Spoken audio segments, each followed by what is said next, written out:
Y vamos a las preguntas. A ver, vamos. Sí, acá quedó pendiente. Primero. Buenos días, presidenta. Buenos días. Janet Galindo, de Grupo Transmedia La Chispa. En torno a estas ferias del empleo que se han estado realizando, ¿hay alguna tendencia hacia determinadas áreas donde sea una mayor solicitud y también así si los jóvenes también buscan determinadas áreas de trabajo y aproximadamente cuántas son las empresas que están uniéndose a estas ferias y a este trabajo? Sí, bien, las ferias evidentemente recogen las vacantes que están en todas las regiones y entidades federativas del país.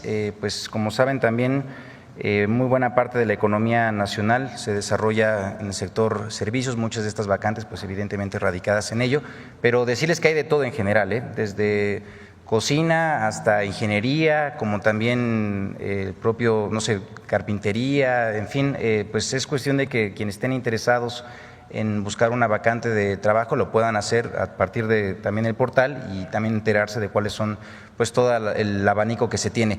Se está trabajando de la mano con todas las cámaras y con muchas empresas, se tiene en realidad un trabajo muy sólido con todas y todos ellos. Ahora justamente en el marco de la estrategia del Plan México se ha reforzado la estrategia para que con el Consejo Coordinador Empresarial y con diversos otros mecanismos y organismos empresariales se haga el que puedan facilitar la información sobre las vacantes. Le estamos haciendo un esfuerzo también extraordinario en el marco de esta estrategia porque ahora se puso en disposición cerca de 100,000 vacantes que anteriormente pues no se tenían y que ahora justamente lo que queremos es que quienes estén interesados puedan conocerlas tanto a través de las ferias como también del portal del empleo. Y en general pues los jóvenes también atienden estas convocatorias, no solamente cuentan con el programa Jóvenes Construyendo el Futuro, como ya lo mencioné, sino también a las ferias del Servicio Nacional de Empleo. De hecho, tenemos una estrategia muy importante y estrecha entre instituciones, en donde los jóvenes, yo hablaba de 7 de cada 10 jóvenes que logran colocarse a través de su participación en el programa. Cuando no es así el caso, pues lo que hacemos es también ofertarles a los jóvenes que todavía siguen buscando trabajo, pues la bolsa de empleo que se tiene del Servicio Nacional de Empleo y con ello pues también fortalecer su incorporación a un trabajo formal. Muchas gracias. ¿Hay alguna tendencia de personas de edad, alguna tendencia en torno a edad que busquen mayor empleo? Bueno, comentarles, tenemos primero 3 grandes jornadas, como ya mencioné. La primera se hace en el marco del Día Internacional de la Mujer, esto es en el mes de marzo. Ahí se da un especial énfasis a la atención de las mujeres buscadoras de empleo y sin embargo se atiende a todas y todos. Tenemos una segunda jornada que es la de agosto en el marco del Día Internacional de la Juventud. Ahí justamente pues se da una promoción y con ello también búsqueda de incorporar la mayor cantidad de jóvenes y también reitero, se atiende a todas y todos de igual manera. Y en octubre a las personas que tienen mayores dificultades para incorporación en el trabajo, con sectores vulnerables, hablamos de mujeres, también incluso propios jóvenes y personas con discapacidad. Ahora, por instrucciones de nuestra presidenta, vamos a hacer una cuarta jornada que en este caso estaría en el marco también de las diversidades, esto para el mes de junio y con ello pues estaremos haciendo un reforzamiento de la propia estrategia de incorporación de los sectores más vulnerables en el país. Sí, por supuesto, también invitados a que puedan buscar las vacantes que se están estableciendo. Muchas empresas registradas justamente a través de pues un trabajo de sensibilización, de hablar con ellos, han respondido de manera muy positiva, en donde han abierto vacantes para que las personas que tengan mayores dificultades justamente de incorporación lo puedan hacer. El Servicio Nacional de Empleo es una herramienta en ese sentido que les permite a estos sectores que puedan encontrar estos espacios que pues de alguna otra manera no pudieran en otro tipo de promoción de vacantes de trabajo. Muchísimas gracias, secretario. Y bueno, cambiando de tema, presidenta, pues ayer se envió al Senado la ley de competencia económica, COFESE. Saber si ya sabe quiénes van a quedar al frente, si en algún momento dado estas personas que queden al frente va a ser un equipo, un grupo paritario y saber exactamente cuáles son las comisiones, las encomiendas que va a tener este equipo que quede. Recuerden que hace, no recuerdo la fecha, a ver si me la dan, se cambió la Constitución para que desaparecieran los llamados organismos autónomos. Estos organismos autónomos se crearon pues en el periodo neoliberal y asumieron funciones con independencia técnica, autonomía de todo tipo, funciones de competencia entre las empresas para evitar monopolios, el llamado IFT, que tenía que ver, porque ya pasó la Constitución, con las telecomunicaciones, el INAI y otros organismos que ya la Constitución se reformó y desaparecieron. En el caso de la competencia económica y también incorporando ahí a telecomunicaciones, se va a crear un nuevo organismo que tiene autonomía técnica. Ese organismo es el organismo antimonopolio.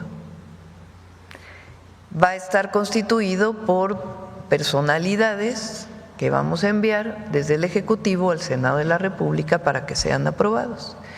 Y ahí, con independencia técnica, van a definir si, por ejemplo, un banco se quiere fusionar con otro, lo que antes hacía la COFESE, incurrirán en prácticas monopólicas o no.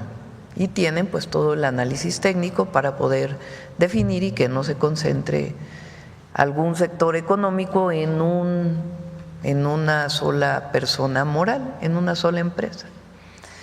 Entonces, ahora se envió, igual que la de telecomunicaciones, y en su momento, vamos a ver cuántos periodos extraordinarios se requieren, ahorita paso a explicar eso.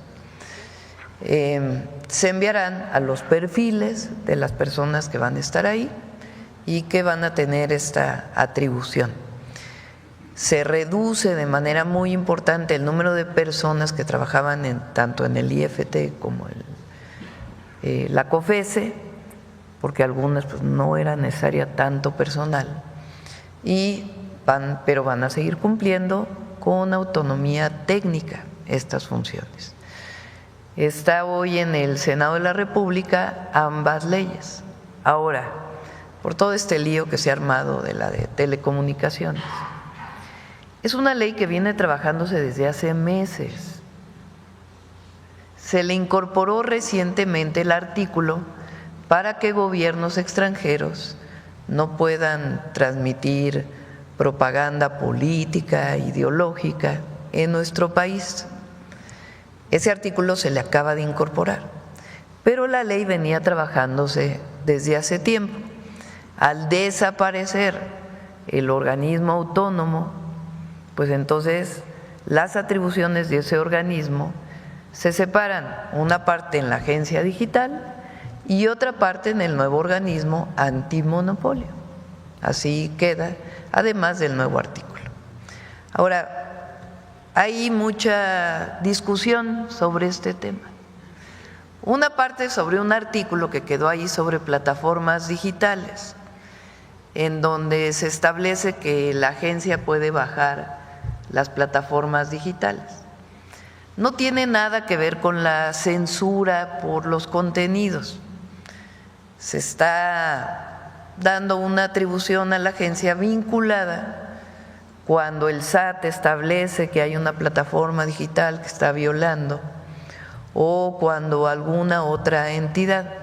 De todas maneras, ese artículo tiene que aclararse para que no demos ningún argumento a la oposición ni a nadie de que lo que queremos es censurar a una plataforma digital como Facebook, YouTube, etcétera, etcétera.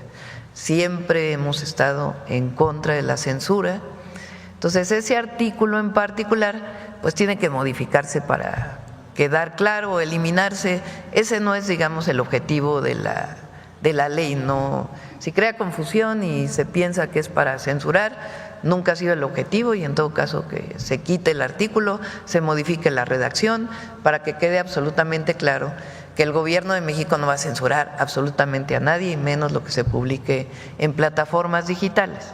Sobre ese artículo que han armado un escándalo tremendo. Entonces, quitamos ese artículo del tema, era coadyuvante de otras instituciones del gobierno de México, pero si hay alguna duda de que vamos a censurar, que se elimine, no hay ningún problema, o que se modifique la redacción, se lo dejamos ahí a los senadores.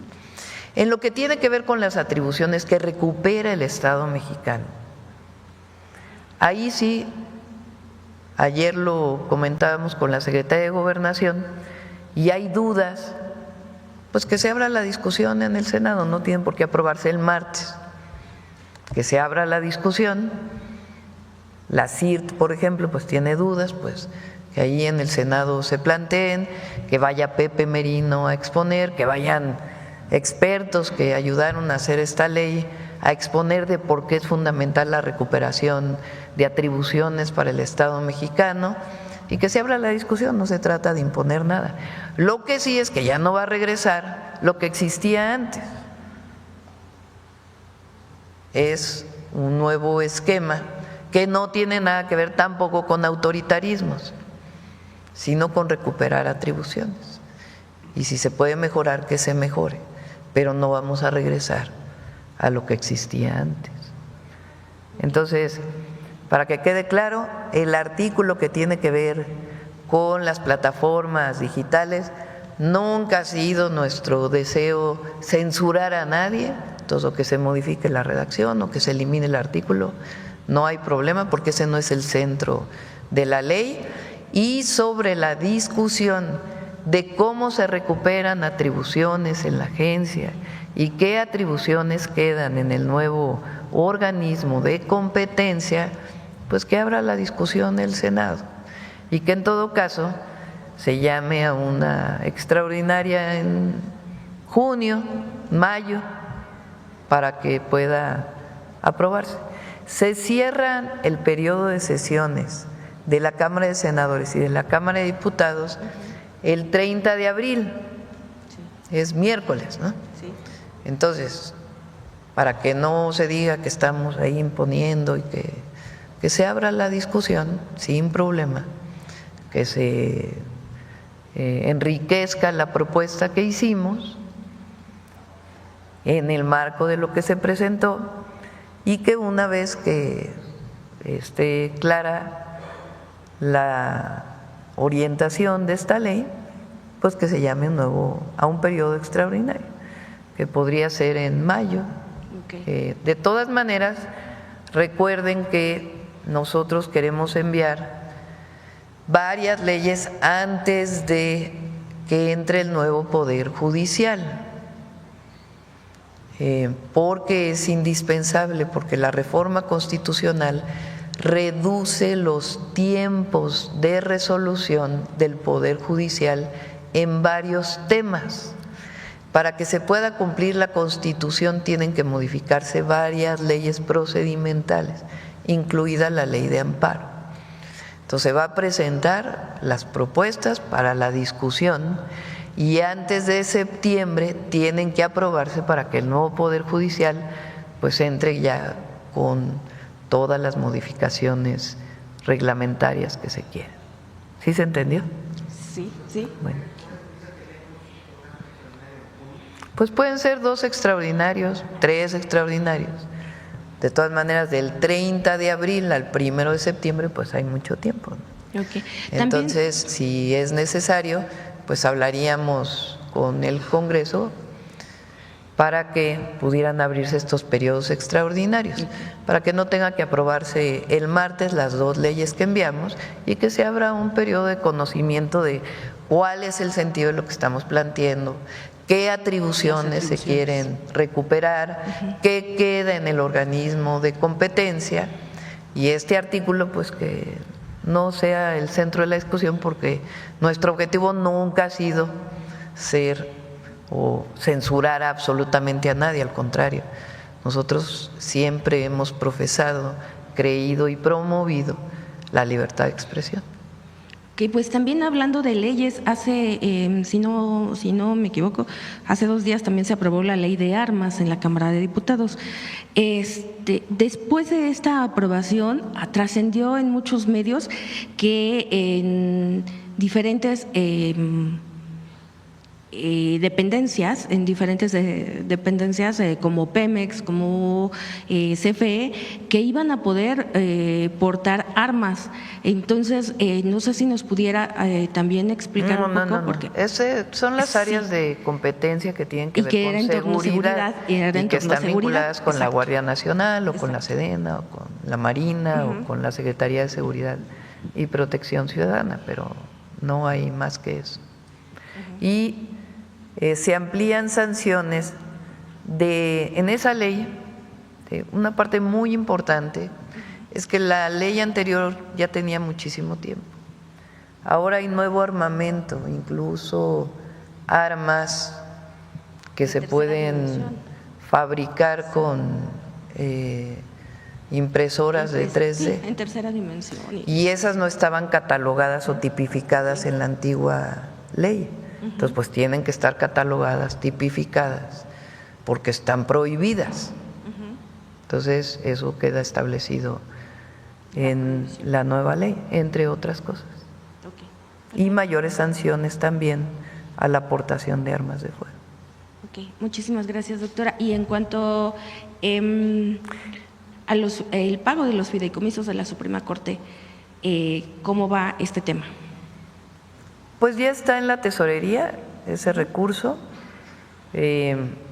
La Corte dijo que no había atribuciones, pero la Constitución, la reforma constitucional es muy clara de que ese recurso de los fideicomisos tiene que pasarse a la tesorería, y como lo he dicho, son cerca de 16,000 millones de pesos. Aquí ya vamos a presentar exactamente en qué se va a usar, y la mayoría va para el ISSSTE, para mejorar el servicio de salud del ISSSTE, para contratar médicos, para contratar personal de salud, para mejorar las instalaciones, para tener los equipos que se requieren, porque el ISSSTE pues fue de las instituciones que en el periodo neoliberal se abandonaron más y se privatizaron más.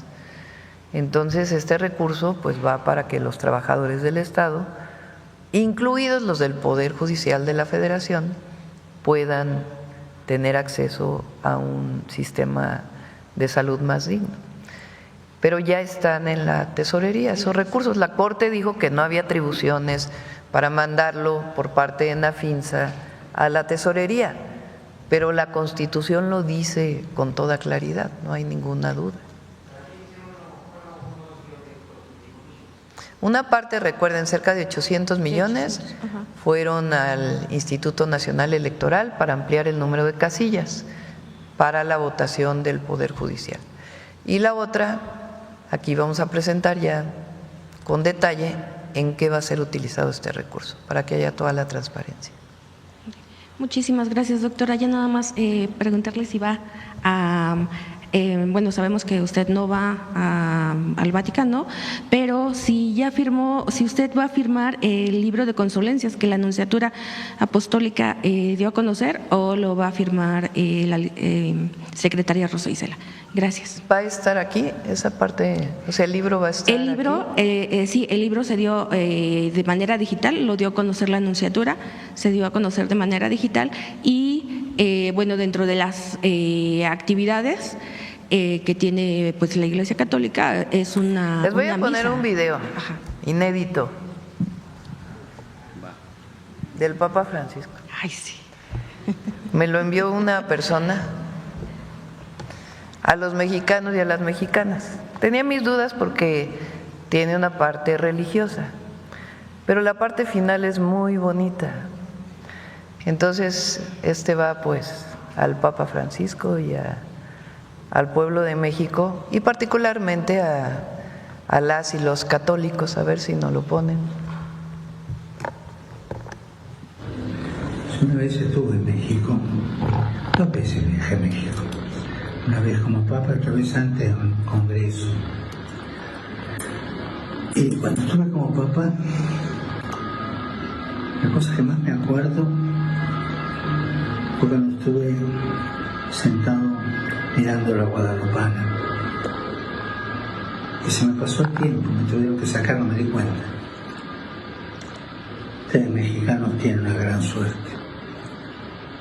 La señora, la Guadalupana, la madre del Dios por quien se vive. No lo olviden.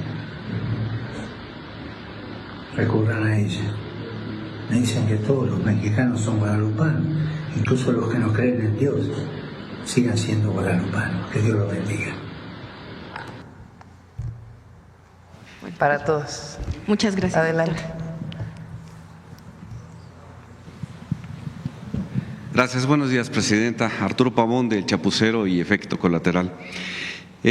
Bueno, usted en una de sus giras por Ciudad Juárez fue muy sensible. Llegó a un salón donde había aproximadamente 600 mujeres trabajadoras de las maquilas y las saludó una por una. Fue impresionante, se llevó mucho tiempo, pero las escuchó a cada una de ellas. Derivado de eso, pues se logró ya la formación de estos centros de educación y cuidados infantiles que próximamente van a ser pues iniciadas ya sus obras en terrenos donados por el municipio. Y pues preguntarle a usted si va a asistir a la colocación de la primera piedra, que va a ser me parece que el 30 de abril de este mes. Sí. No voy a poder asistir a Ciudad Juárez, pero pues ahí va a estar obviamente Zoe y el equipo. Ya lo he presentado varias veces Zoe aquí, pero estos centros tienen muchas virtudes. El Instituto Mexicano del Seguro Social tiene sus guarderías. Mis hijos fueron a guardería del IMSS. Son de las mejores guarderías del país. Durante todo el periodo neoliberal, lo que se hizo fue privatizar las guarderías. ¿Qué quiere decir esto? De que en vez de que fueran trabajadoras y trabajadores adscritos al Instituto Mexicano del Seguro Social, las concesionaron a terceros. Y los terceros pues eran quienes daban el servicio, pues este derecho para las mujeres. Después vinieron las famosas estancias infantiles, que fue todavía una concesión mayor de las guarderías del Seguro Social, pues con la tragedia que conocemos de la guardería ABC, porque se prestó a mucha corrupción, de que sin cumplir con los requisitos necesarios, pues se concesionaba a los amigos, a los conocidos, y no se cumplían pues las condiciones que se requieren para que los niños o niñas, los infantes, las infancias puedan estar en un lugar de cuidados. ¿Qué hizo Zoe? Que fue una de las ideas que estuvimos platicando, cómo recuperar. Se trabajó con el sindicato del IMSS para poder hacer un nuevo modelo. Por supuesto, el personal del Instituto Mexicano del Seguro Social, pero también con el sindicato para generar nuevas trabajadores dentro del IMSS que pudieran recuperar el servicio directamente por el IMSS sin privatizarlo. Entonces, ¿por qué era necesario trabajar con el sindicato? Porque hay nuevas figuras que se están formando, educadoras y otras profesionistas que son necesarias en un centro como estos. Ya no le llamamos guarderías, porque guardería pues es una forma de decir que guardas a un bebé. No, es un centro de educación y de cuidado, porque ahora hay mucho desarrollo en donde se sabe que si los bebés desde los primeros meses son estimulados de distinta forma, pues pueden desarrollar más sus capacidades. Entonces se hace un modelo arquitectónico nuevo, nuevas figuras de cuidado educativas, y se hace este nuevo modelo de centro de educación y cuidado infantil que lo otorga directamente los trabajadores del IMSS, las y los trabajadores del IMSS. Van a ser 8 por lo menos en Ciudad Juárez y van a ser al menos 200 durante todo el sexenio en todo el país, y particularmente vamos con mujeres de la maquila, empezando por Juárez, y también estamos muy interesados en los jornaleros agrícolas, las jornaleras agrícolas, que es un sector muy vulnerable de nuestro país, donde ya también Marat está trabajando para garantizar que tengan seguro social, que ganan al menos el salario mínimo, que trabajen las horas que tienen que trabajar. Entonces esos son los CESIS, y el 30 de abril, Día del Niño y la Niña, recuerden que es el niño y la niña, o Día de la Niñez, inicia ya la construcción. Estos serían… Ahora, hay algo muy importante, porque uno diría, bueno, es solo para los afiliados al Instituto Mexicano del Seguro Social. No, los estados pueden hacer un convenio con el IMSS,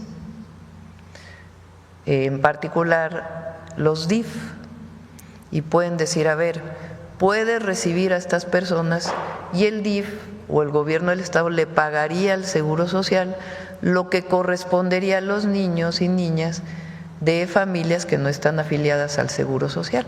Depende de los convenios que se puedan hacer con cada estado. En el caso de Ciudad Juárez es así, es para familias, para mujeres que están afiliadas y que no están afiliadas, porque ya se firmó con el DIF del municipio. Es de manufactura mexicana, ideado específicamente desde un inicio por mexicanos. Sí, puede tener el sello hecho en México. Bueno, no sé, porque está hecho en México, está vinculado con manufactura, pero puede ser, de acuerdo. En servicios también, sí, son productos también, y servicios. es cierto, de acuerdo. Muchas gracias. Mi segunda pregunta es acerca de una carretera que se encuentra entre Tijuana y Rosarito, se le llama Boulevard 2000. Este bulevar pues ha tenido muchos problemas por cuestiones de que de un inicio no fue bien planificado, ha habido muchos accidentes y se ha tratado de modificar algunas curvas, algunos tramos, pero han costado mucho. Lamentablemente creo que no le queda otra al gobierno de Baja California que concesionar este bulevar, y la gente está muy descontento porque pues es una carretera que siempre fue gratuita, no era necesario, y si ahora se concesiona, pues yo creo que los que van a tener pues la posibilidad de cobrar se van a hacer multimillonarios, porque son 80,000 cruces de vehículos al día por ese lugar, por esa carretera. Se calcula que sean unos 60 pesos por vehículo, y por tractocamiones pues, mucho más alto. Entonces, pues ahí yo creo que no podría hacer la Federación algo para que no suceda esto. Sí, lo platiqué, no sé si sea esta parte de Rosarito a Tijuana. La gobernadora tiene una propuesta para una ampliación de un camino, pero lo que me platica la gobernadora es que no pagarían todos, sino nada más el transporte de carga principalmente. Entonces vamos a averiguar bien cómo está el proyecto y con gusto lo comentamos.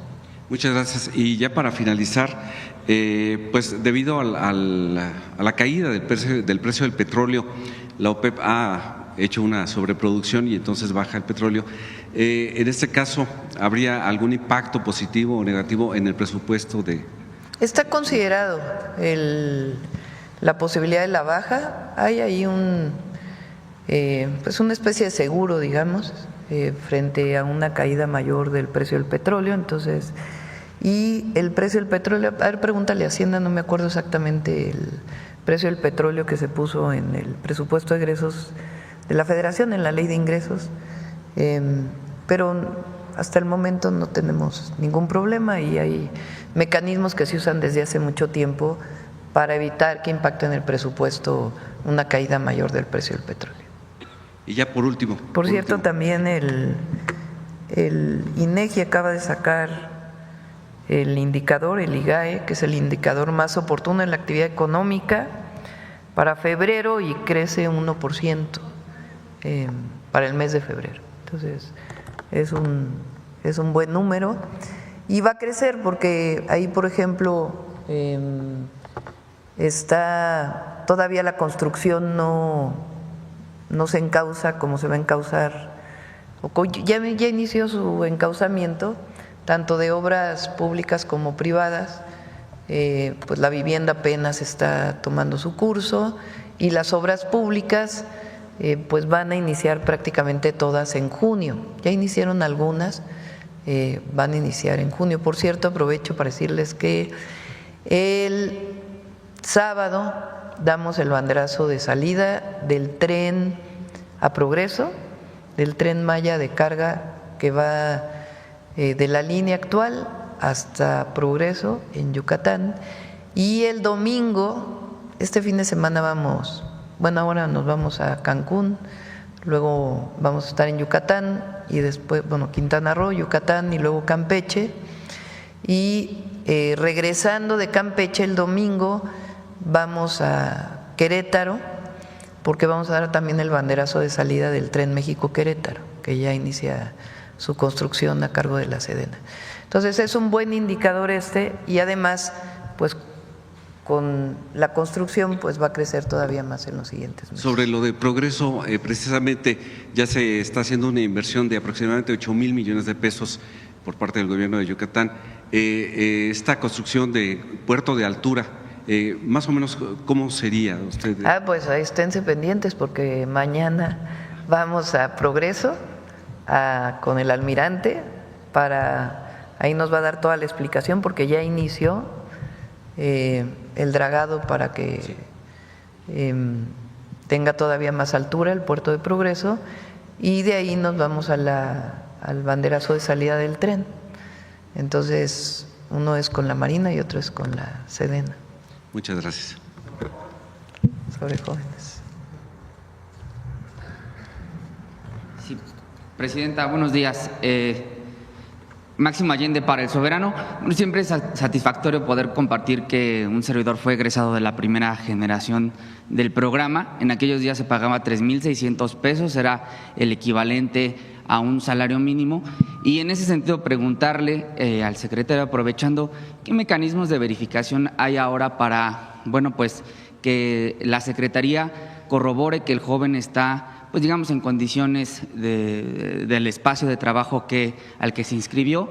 Y decía hace un momento que si no logran encontrar empleo, que el rango, 7 de cada 10 es un buen rango, pero ¿qué pasa con esos jóvenes que no logran conseguir empleo, que no logran vincularse al centro de trabajo donde hicieron su capacitación? Bien, pues el programa Jóvenes Construyendo el Futuro, para que pueda participar tanto un joven como un centro de trabajo, pasa por un proceso pues simplemente primero de revisión y de aceptación de los documentos que se presentan como parte de los requisitos de las reglas de operación. En el caso de los centros de trabajo que participan en el programa, sí comentarles que para que puedan participar, pues primero entregan su debida documentación y posteriormente se hace una visita para que con ello se constate que el centro de trabajo pues tiene todos los requisitos y los espacios suficientes que está solicitando para el cumplimiento de la capacitación a cabalidad.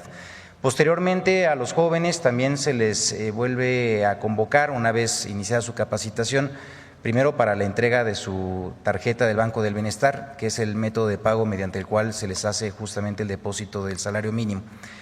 Por la otra también le llamamos oficinas móviles de seguimiento, que son convocatorias que se les hace a los jóvenes de manera periódica para nuevamente pues poder dar seguimiento a la capacitación que se está dando dentro de su centro de trabajo.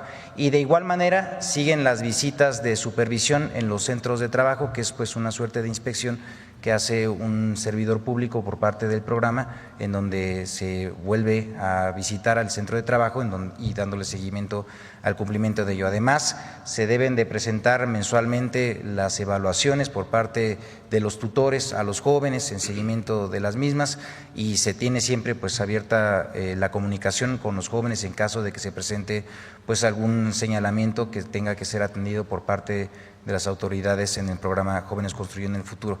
Y en ese sentido, pues bueno, se ha tenido una muy buena experiencia porque pues no solamente a los jóvenes se les da el acompañamiento en la capacitación, sino también pues en los diversos medios de comunicación por parte del programa. Es un segmento poblacional muy dinámico, tienen acceso por lo regular a celulares, a redes sociales. En general, eso permite que tengamos una posibilidad de atención de manera mucho más directa. Y como ya mencionaba también en el caso de los jóvenes, decirles que es un problema en el mundo el tema del empleo en la juventud. Ustedes sabrán seguramente pues en la propia juventud una de las mayores dificultades es la incorporación al trabajo por falta de experiencia laboral, y esto es pues un círculo vicioso. A la falta de experiencia laboral pues no se le permite tener un trabajo, y al no haber tenido un trabajo pues no generas experiencia laboral. El programa lo que permite justamente es, a través de este año de posibilidad de capacitación, es revertir o interrumpir este círculo vicioso, y por eso los jóvenes que participan tienen el triple de tasa de empleabilidad de lo que sería un joven buscando por su propia cuenta un trabajo. En ese sentido, por eso el 7 de cada 10 jóvenes que logran, respecto a lo que es por lo regular el promedio, 2 de cada 10 de los que buscan por su propia cuenta que encuentran un trabajo. Y lo que hacemos es pues repasar varias de los mecanismos que tenemos. Muchos de los jóvenes construyendo el futuro que terminan su capacitación, como bien ya digo, encuentran un empleo o ocupación productiva. Algunos otros también empiezan emprendimientos, y también otro universo incluso se reincorpora al estudio, porque ya teniendo un apoyo económico, pues incluso les da la oportunidad de haber ahorrado y regresar a los estudios, culminarlos, o incluso reincorporarse cuando fueron interrumpidos. Entonces, también con el Servicio Nacional de Empleo pues damos esta segunda oportunidad a los jóvenes. Cuando vemos que no han o nos reportan que no tienen un trabajo, pues los buscamos y les damos atención personalizada para que con ello pues puedan seguir teniendo la oportunidad de encontrarlo. Gracias, Presidenta. Justamente en el caso de un servidor tuve la oportunidad de vincularme a una organización, de una agencia de cooperación internacional, y fue gracias al programa Jóvenes Construyendo el Futuro, porque a veces solo se hace falta un empujoncito para que podamos arrancar nuestra vida profesional. Ahora, por otro lado, Presidenta, si me permite hacerle un planteamiento sobre el INE. En días recientes, una candidata, en el marco del proceso actual electoral, consultó al INE la posibilidad de que sindicatos pudieran organizar foros con las candidaturas, con las diversas candidaturas que contienen en este proceso. La respuesta del INE pues fue una resolución que ha generado más dudas que certezas, porque dio luz verde a dichos foros, pero condicionó su realización a que se garantice la participación de al menos la mitad de las personas registradas. Pues esta exigencia ha sido calificado de inviable, porque es el mismo INE el que se ha excusado de realizar este tipo de foros, de encuentros, de debates, derivado, pues sí, de las dificultades, han argumentado, de organización, las dificultades técnicas y las condiciones logísticas. Es lo que resolvió el INE para no organizar debates al interior del instituto. El pasado miércoles, Tereso Medina, dirigente del CTM, impugnó esta resolución ante el Tribunal Electoral y argumentó que se vulnera la libertad sindical y se desincentiva la participación de los trabajadores en este proceso electoral pues inédito en el país. Al respecto, preguntarle, presidenta, ¿considera usted que los sindicatos deben de tener la posibilidad de promover entre las y los trabajadores información sobre el proceso de transformación del Poder Judicial y, bueno, fomentar la participación, eso sí, sin coacción, pero sí fomentar la participación al interior de los mismos? Sí, pues ya lo contestó el INE, ¿no? Yo creo que es importante que haya debates, que se conozca a los candidatos, a las candidatas. Debería ser abierto a que se pudieran realizar estos debates. Ahora, lo que sí no puede haber es coacción del voto, eso sí no. De eso estamos totalmente en contra, de que a través de los sindicatos se oriente a los trabajadores a votar por una, por otra persona, ¿no? Que es libre, el voto es libre y secreto. Entonces, pero que haya debates está bien, pues que se abran los espacios para los debates de los candidatos, las candidatas, para que la gente esté más informada de por quién votar. O sea, que sí los sindicatos pudieran organizar estos debates. Pues ya lo dijo el INE y otras, los sindicatos y otras instituciones que puedan abrir el debate de quienes van a participar. Yo he visto que van a candidatos, candidatas, lo veo en las redes, van a asambleas en un auditorio estudiantil, de académicos, al aire libre, de sindicatos, a presentarse, a decir cuáles son sus propuestas. Pues si ahí también se da un debate entre uno y otro, pues también está bien que se conozca qué es lo que tiene que ofrecer cada uno en el Poder Judicial. Muy bien. Y por último, presidenta, hablando justamente del INE, es Edmundo Jacobo quien denunció en Carmen Aristegui, en el programa de Carmen Aristegui, la anómala, así lo calificó, participación del pueblo como observadores electorales. El ahora dirigente de Somos MX, o antes Marea Rosa, afirma que en el proceso electoral 2024 se registraron como observadores electorales 34,000 personas y tildó de irregular que en la elección judicial ahora haya más de 170,000 personas y más de 212 organizaciones registradas como observadoras. El también orador de la Marea Rosa, Lorenzo Córdoba, afirmó que podría tratarse de un esfuerzo, y cito, de fraude electoral por parte de los partidos políticos y candidatos para incidir en el resultado en el marco del día de la elección. Y días antes también, el orador de la Marea Rosa ha dicho que pues el pueblo no sabrá cómo votar o simplemente no le interesa la elección judicial. ¿Usted qué opina, presidente? Es que no conozco mucho los argumentos que usaron. O sea, ¿por qué un observador va a promover un fraude? Pues es al revés, ¿no? Los observadores están para garantizar que el desarrollo de la elección sea transparente.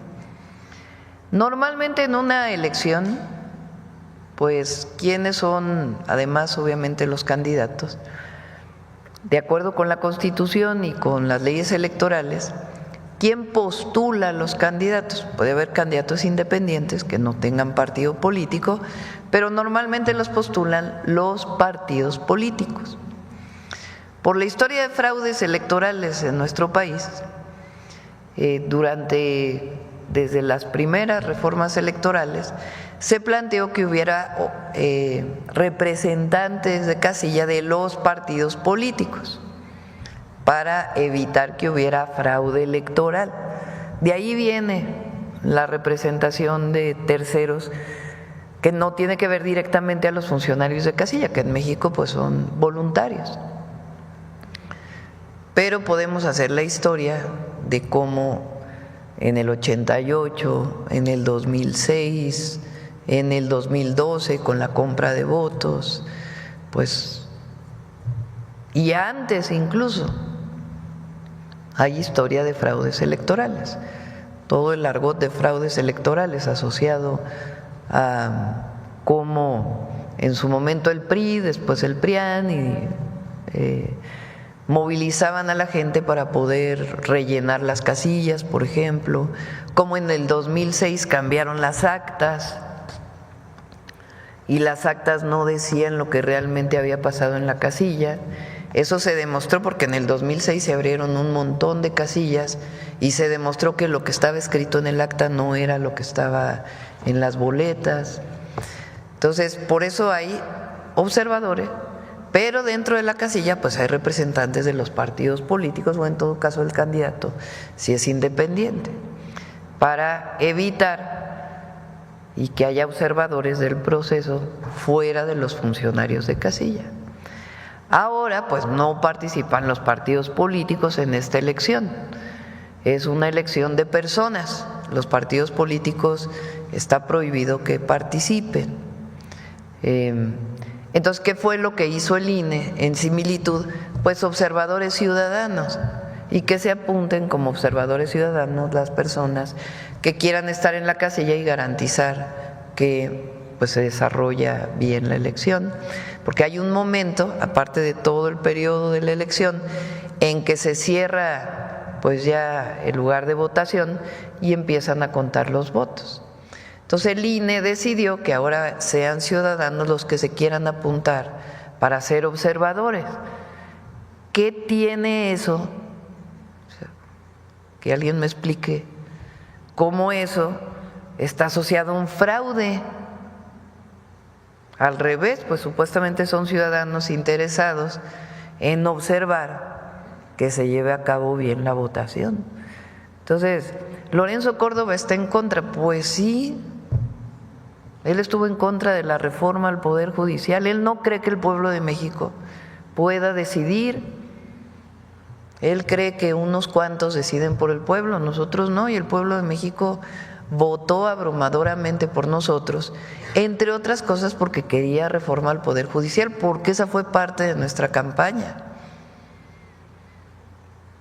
Entonces, no entiendo por qué dicen que los observadores promueven fraude.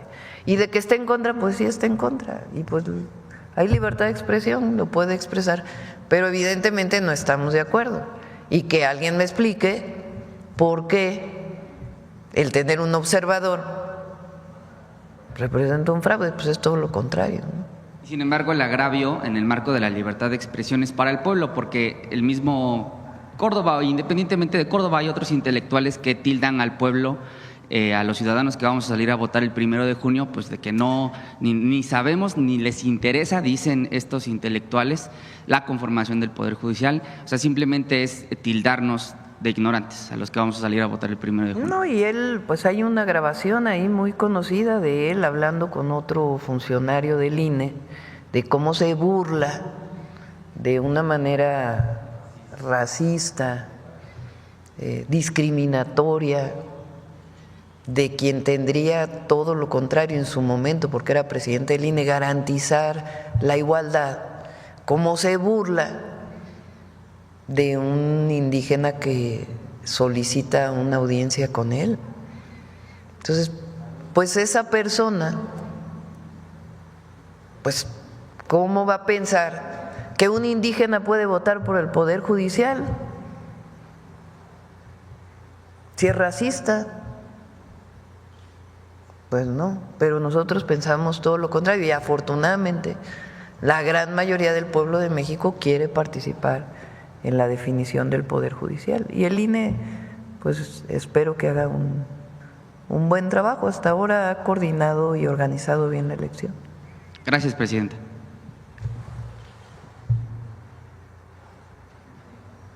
Muchas gracias, presidenta. Jimena Mejía, de Grupo Imagen. Quisiera consultarle, hoy en el periódico Excelsior salió un tema, la organización Defensores expuso que los señalamientos de candidatos ligados al crimen organizado representan una amenaza a la relación con Estados Unidos, al estar ligados con grupos que el mismo presidente de Estados Unidos, Donald Trump, considera grupos terroristas, y que incluso esta organización dijo que presentará pruebas a estos perfiles ligados al INE para tratar de impedir la participación en la contienda. ¿Usted qué opinaría? ¿Qué organización organización, dices? Se llama Defensores. ¿Y de dónde son esos? Es una organización que está investigando este tema. La segunda… Pues nunca había escuchado de esa organización. Además, ayer lo dejamos muy claro. El 99.9999% de quienes participan en la elección no tienen ningún problema. Y el punto 0,1, no sé qué porcentaje sea. Si hay algún problema y hay alguna prueba, pues que se presente a los organismos electorales, a los órganos electorales. Ahora, ¿por qué esta organización no dice nada? Hoy en el gabinete hablaron de otro delincuente que se detuvo en el 2019, un generador de violencia de Baja California Sur, que salió liberado hace unos días.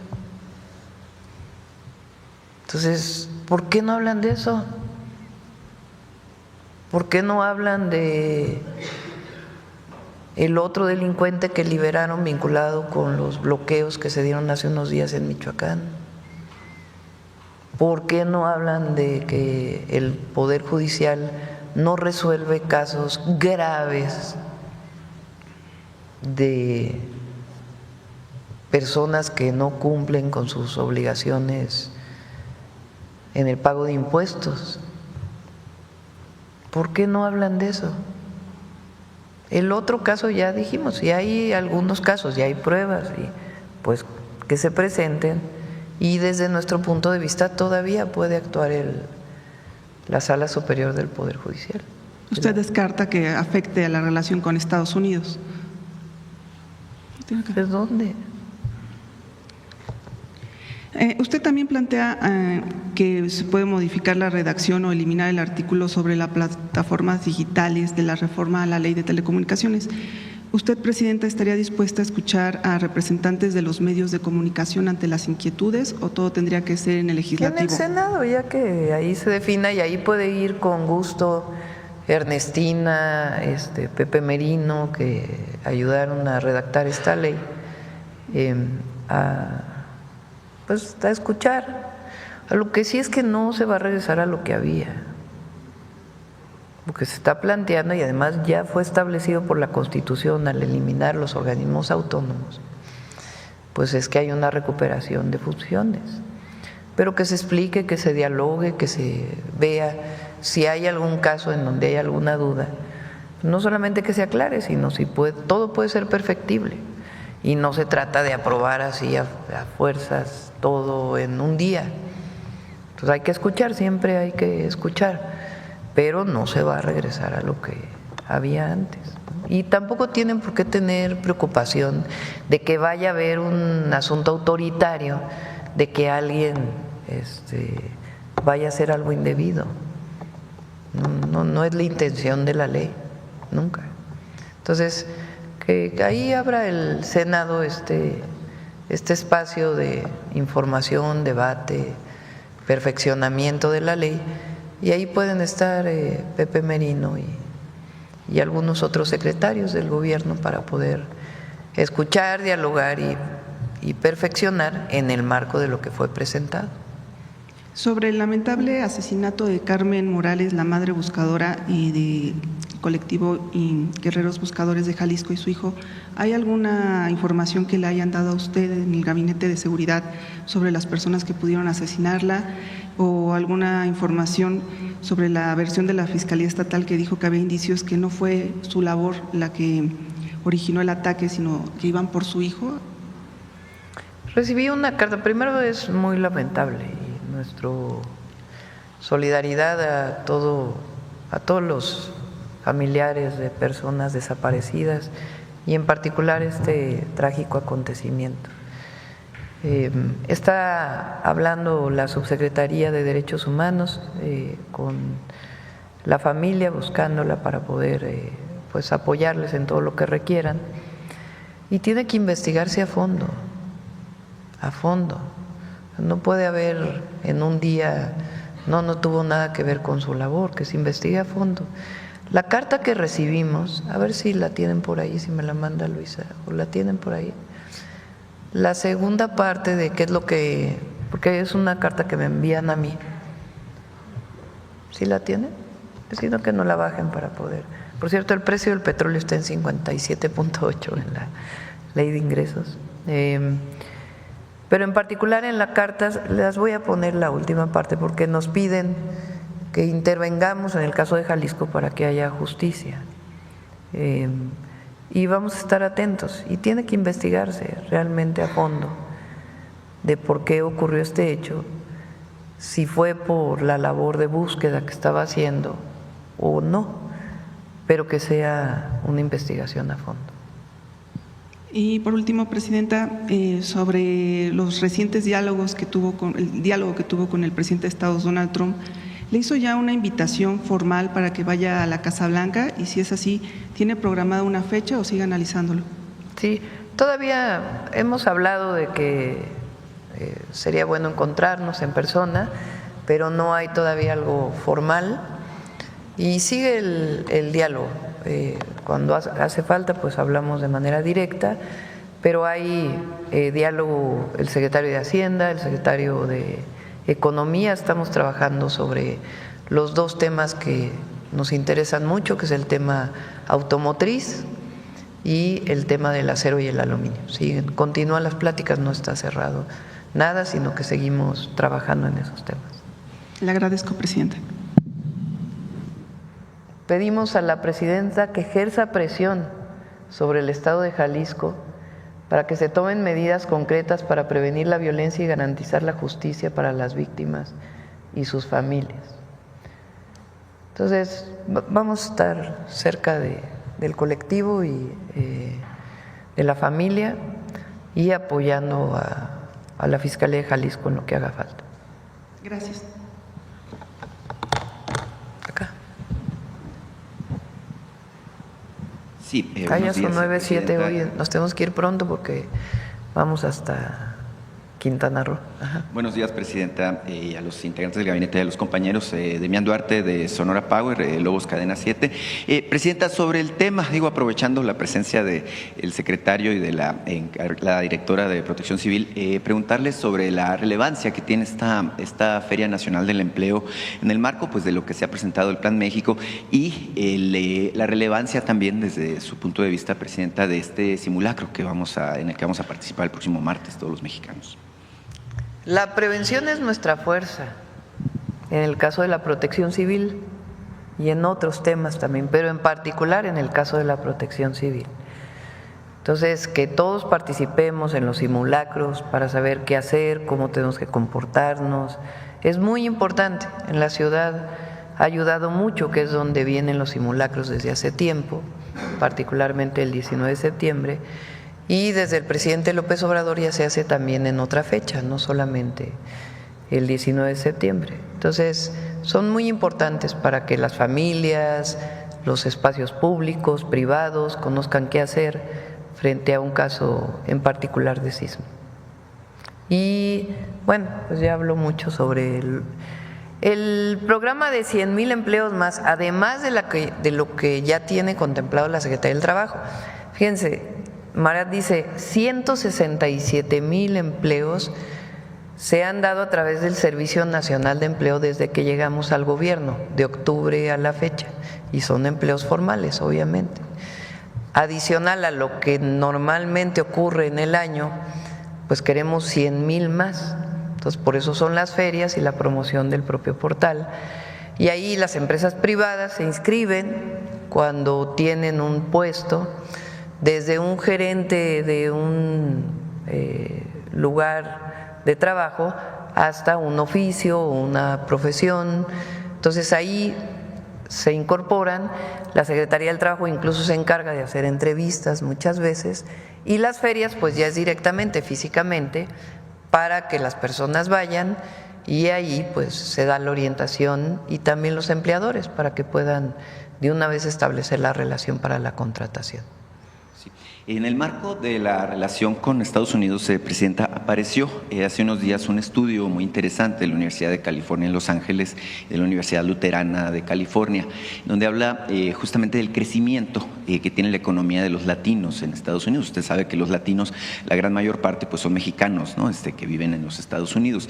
Esto habla de datos que son sorprendentes. Mire, creció de 2022 a 2023, que es el dato que está más actualizado, lo que tiene que ver con el tamaño de la economía, de 3.7 a 4.1 billones, es decir, 400 mil millones de dólares más al respecto, con una velocidad pues que podríamos calificar de pasmosa. Crece más rápido la economía de los latinos en Estados Unidos que China, por ejemplo. Y bueno, pues ya los latinos son la quinta economía del mundo, rebasaron a la India, rebasaron a Francia y al Reino Unido. Es evidente, Presidenta, que como se ha dicho reiteradamente en este espacio, bueno, nuestros compatriotas que trabajan en Estados Unidos son gente de bien, que va a trabajar, que busca convivir, que busca integrarse incluso a este país que es los Estados Unidos. Pedirle su opinión sobre el particular. Vamos el lunes a volver a invitar a la compañera que vino. ¿Se acuerdan de una organización en Estados Unidos que hace un trabajo muy importante de cómo ha aumentado la presencia y cómo, si en alguna época había una cantidad importante que todavía existe de trabajadores, de migrantes, compañeros connacionales que están allá y que no tienen documentos, la mayoría ahora tiene documentos de empleo y muchos tienen la doble nacionalidad, de los casi 40 millones de mexicanos en particular y mexicanas que están en los Estados Unidos. Ya la mayoría son de segunda generación, y si son de primera generación o tienen la nacionalidad o tienen lo que le llaman la green card o tienen algún tipo de permiso de trabajo, porque ha disminuido la migración de mexicanos hacia Estados Unidos en los últimos años.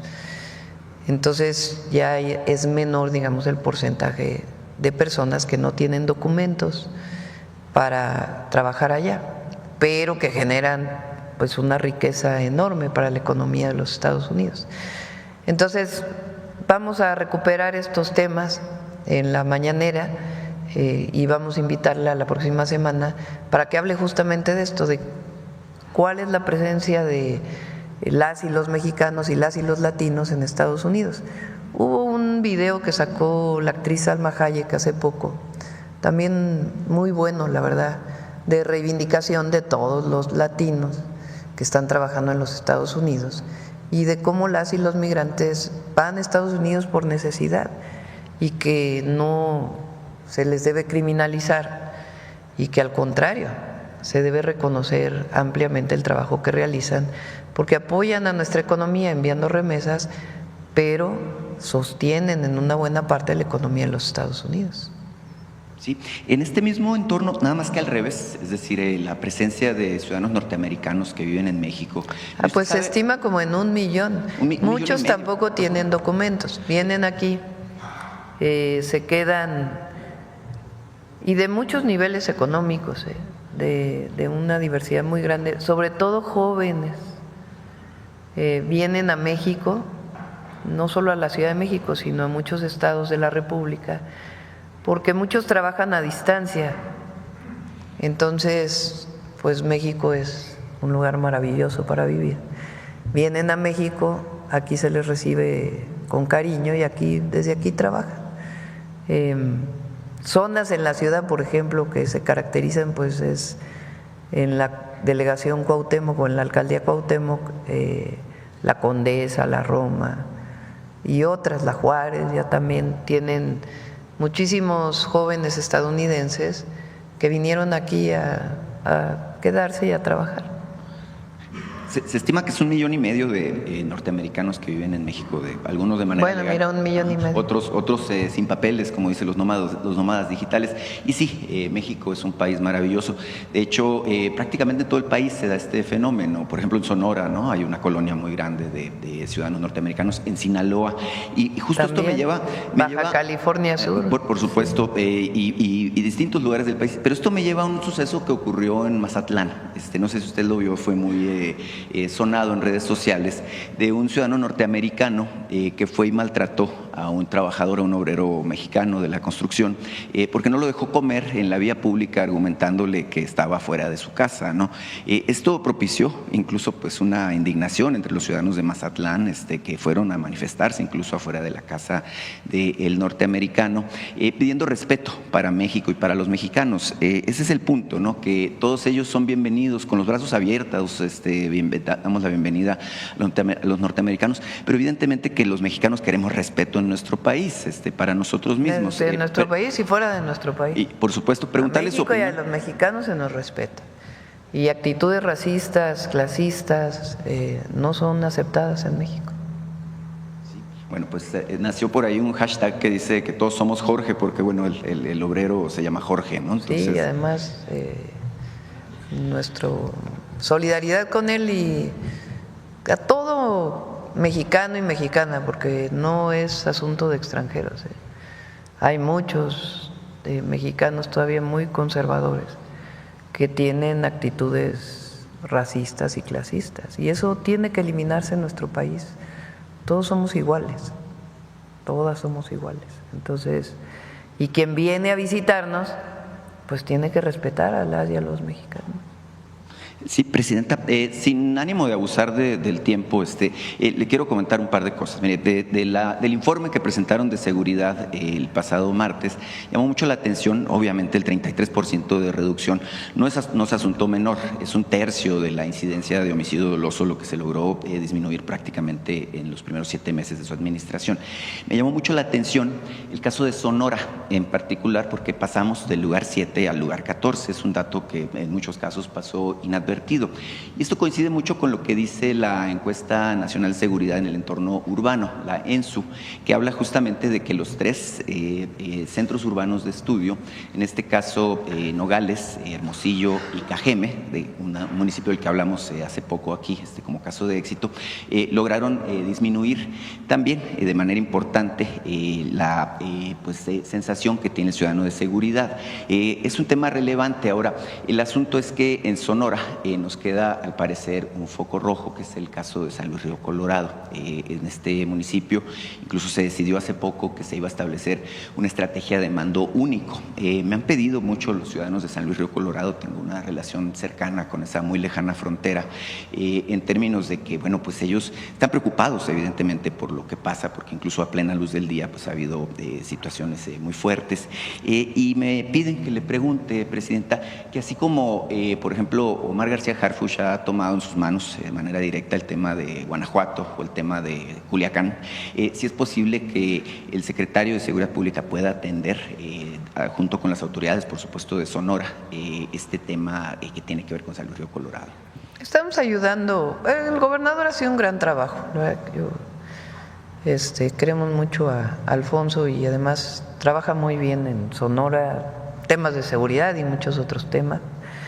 Y ahí en San Luis Río Colorado, que estuvimos hace poco, porque ahí se va a hacer un hospital que me comprometí en campaña y ya inició su construcción, ahí nos comprometimos, además de ayudar en la seguridad, vamos a hacer un programa para cambiar las luminarias.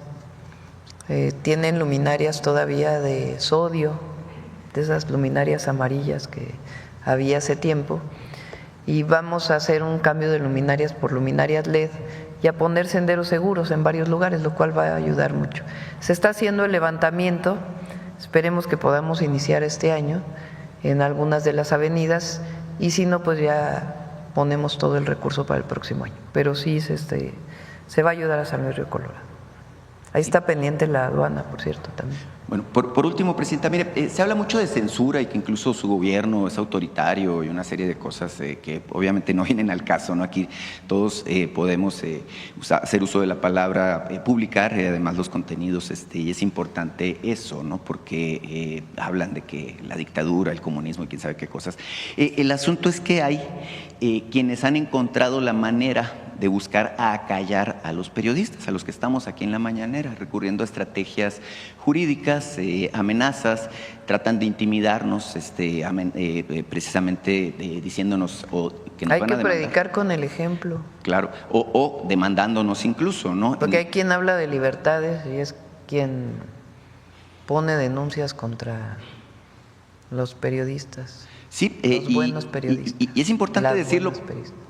porque este es un espacio en el que hay apertura para las denuncias cuando hay casos de abuso, pero no es un espacio para litigar, y parece que muchos han entendido, me refiero a quienes se sienten afectados cuando hacemos denuncias, justamente que buscan hacer eso, es decir, señalarnos, acusarnos ante jueces, hacer uso de sus influencias, hacer uso de su dinero, además para tratar de intimidarnos y callarnos al final de cuentas.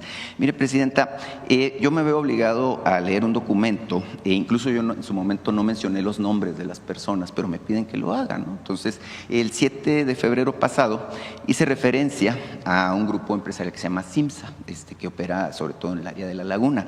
Este grupo empresarial es propiedad de unos hermanos de nombre Salomón y Nesim Isatafish. Ellos, los están relacionados con un proceso de una persona que sigue presa hasta la fecha, a pesar de que se entregó el expediente aquí a Atención Ciudadana y que, se buscó ayudarle. No ha sido posible porque le han puesto muchas trabas. Se trata del señor, el empresario Arturo Gómez Lara, que sigue en prisión preventiva. Ellos me están exigiendo, Presidenta, y lo vamos a hacer en función de que es el derecho de réplica, que le lea un documento en donde, al final de cuentas buscan desmentir los dichos, y me dicen: en ejercicio de nuestro derecho fundamental de réplica, consagrado en el artículo 6, primer párrafo de la Constitución Política de los Estados Unidos Mexicanos, categóricamente señalamos que son totalmente falsas e imprecisas las manifestaciones realizadas por usted, es decir, yo, Demián Duarte, el 7 de febrero de este año, en el espacio de comunicación social conocido como las Mañaneras del Pueblo. Ello en atención a que nosotros, en lo personal, no hemos instaurado cierto proceso penal en contra de la persona a que se refiere la información sujeta a réplica, lo cual constituye una acusación pública imprecisa y dolosa. Además, porque al margen de lo anterior, es totalmente falso que hayamos realizado alguna conducta impropia para influir en las decisiones de las autoridades penales, como sin alguna prueba y de manera por demás laxa, usted afirmó en la información sujeta a réplica. Como preámbulo, sostenemos que la imputación contenida en la información sujeta a réplica en realidad no corresponde a una sana crítica periodística, tutelada por el derecho a la expresión e información, sino más bien constituye la divulgación de información carente de veracidad al no observar los mínimos estándares de rigor informativo, siendo por tanto un fin ilegítimo de su parte para presionar a juzgadores en cierto proceso penal. Al respecto, yo ya cumplí con el derecho de réplica. Lo que sí, Presidenta, pues yo le quiero hacer una anotación, informarle que el expediente, que ya fue presentado aquí oportunamente, de manera completa aquí a Adriana, en ese expediente se exhibe justamente lo que tiene el acta constitutiva y donde participan estos señores, de los cuales yo no había querido decir el nombre, me obligan a hacerlo y aquí está la información para su consideración. Muchas gracias.